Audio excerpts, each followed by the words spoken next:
اهلا بكم. معكم الدكتور هشام الشرافي. جاي اتكلم النهارده عن التوحد وعلاج الجديد في التوحد. ما ينفعش يا جماعه، قلت الكلام ده قبل الضجه دي كلها. قلنا لكم ان ما ينفعش ان اللوكوفيرين هو علاج التوحد. الكلمه دي غلط، علميا غلط، ما ينفعش، عيب عيب. عاوزين بقى يعني نعلو شويه يا جماعه. الميديا والموضوع اللي شغال علاج التوحد، يا جماعه. الفوليك اسيد والفولينيك احنا بنستخدمه بقالنا فتره، سواء انا او اساتذتنا كمان. على فكره الموضوع مش جديد، انا ماليش دعوه ان هو جديد بالنسبه لناس تانية. بيستخدم بقاله فتره، فاحنا بنستخدمه كعامل مساعد مش عامل اساسي. ما ينفعش نقول علاج التوحد الجديد. ما تسمعش الواحده طلعت قالت انا استخدمته وابني عمل كذا وكذا كذا وتحس. يا جماعه غلط، والله غلط. التوحد عبارة عن تجميعة أدوية بتستخدم تحفيزية للمخ والطفل بيتحسن. والموضوع ده سره بيشتغل، عشان يشتغل عليه بيختلف من طفل لآخر. يعني احنا مثلا ممكن ادي الروشته دي لألف وب وج ودال، بعد أول روشته بغير، بقول لا ده هنستخدم معاه كذا، ده هنستخدم معاه كذا، ده هنستخدم معاه كذا. واضح كده ان العلاج بيتغير من حالة لحالة ومن طفل لآخر. ما ينفعش يبقى نثبتها كده. دي حاجه. الحاجه التانيه، عاوزين الثقافه بتاعتنا تزيد شويه. ما تجريش ورا الغوغاء، ما تجريش ورا حد عاوز يعني. انا مش عارف، انا عاوز امسك نفسي. المهم انا قلت وانت كل واحد يفهم وكل واحد حر. التوحد تفاصيل علاجه تفاصيل تحفيزيه، ادويه ومراحل. مرحله الف وب وج ودال وهكذا. بدليل انا لما باجي انزل لكم طفل اتحسن في التوحد انت ما بتصدقش، بس ده بيبقى بعد سنتين، في طفل بعد سنه، في طفل اتحسن من اول روشته. يعني العمليه متفاوته على حسب شده المرض، على حسب الجينات. وفاكرين زمان اول ما ظهرت قلت لكم يا جماعه التوحد مرض، والتوحد ده عباره عن خلل جيني مش خلل بيئي.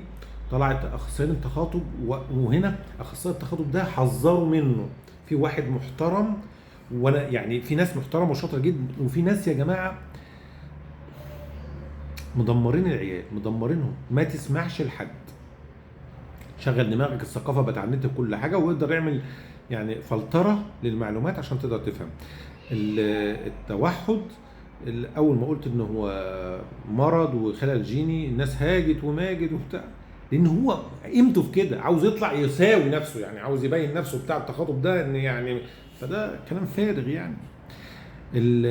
وفي اقسام تخاطب شاطرين انا ما اقدرش استغنى عنهم لانهم بيساعدونا، لان في عوامل سلوكيه لازم الطفل يتعلمها. لما بلاقي تخاطب محترم كويس بمسك فيه بايدي واسناني، ده عمله نادره. تخاطب الشاطر عمله نادره في الزمن ده. تاني نقطه، وفي تخاطب مجتهد، في تخاطب بقى اللي هو يعني ابيض يا ورد، ده كارثه وعامل نفسه وزير الصحه ده للاسف يعني. تاني نقطه، لما اعرضت وقلت استخدام الكنابس او الحشيش قبل كده، والدنيا هاجد وماجد، طلع ده فعلا بيستخدم ومنظمه الصحه العالميه بتستخدمه. لما قلنا هنستخدم الفوليك كنا بنستخدمه، كان برضو يعني قلنا استخدامه اول ما ظهرت الضجه استخدام مكمل. يعني لما نيجي نقول لك انا هعمل لك تحليل اشوف انت محتاج ولا لا، دي فئه قليله قد كده. طيب الفئه الثانيه بقى اللي هو عندها مش محتاجه الفوليك، بستخدمه بس بطريقه معينه عشان ده داخل فيه تصنيع الار بي سيز او خلايا الدم الحمراء واحنا عاوزينها. فتبدا مكمله مع تحفيز الميتوكوندريا. قصه كده معقده، ما هي سهله، ما هو مش الموضوع ماشي كده يعني. وبعدين المعادن الثقيله، الله يكرمكم، الموجه بتاعت المعادن الثقيله فوق بقى. يعني انت عايش في بلد فيها شوارع وفيها طريق بيطلع دخانه، خلل المعادن الثقيله بديهي. الكهرباء فوق بقى، ارحموا نفسكم. انا ما عدتش برد على فكره، كل واحد حر في ابنه. ابنك ما بيتشنكش ما تديلوش دواء كهرباء. اسمع الكلام.